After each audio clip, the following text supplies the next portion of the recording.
Today's spicy take is that if Xenophon's portrayal of him were accurate, Socrates wouldn't have gotten executed. He just wasn't spicy enough to have been in trouble with the law. Our two main primary sources on the life and character of Socrates are Plato and Xenophon. But if you look at the character and personality of Socrates described in the two authors, you see a lot of differences. Xenophon Socrates, most of the time, is just like a guy who's right all the time. He's not weird. He's not really philosophically minded. And I do support the hypothesis this is because Xenophon himself was not philosophically minded. There's nothing really irritating or dangerous about Socrates, unless you're irritated by the sort of person who says things like, I actually don't like dessert because I know it's bad for me.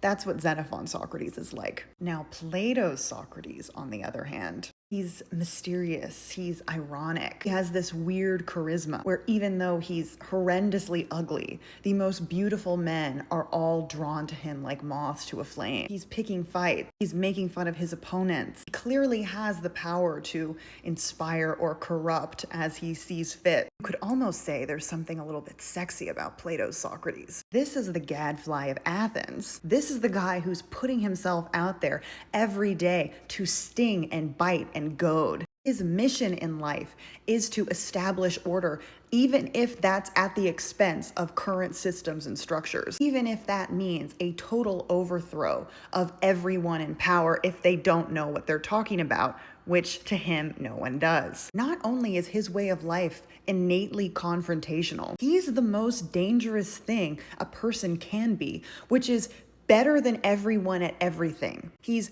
extremely brave in war. He's impervious to harsh physical conditions. He walks on ice barefoot for fun. And Plato remarks that the other soldiers looked at him with contempt because they thought he was putting on a show of how much better he was than they are.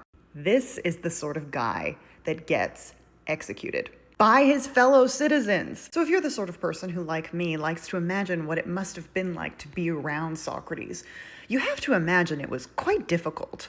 He had to have been hard to be around. You could never relax your guard around Socrates. You had to be careful of everything you said, or it would turn into like a 30-minute conversation where you would inevitably walk away feeling like the stupidest person in the world. And oddly enough, some people didn't care for that. Truly, I wonder.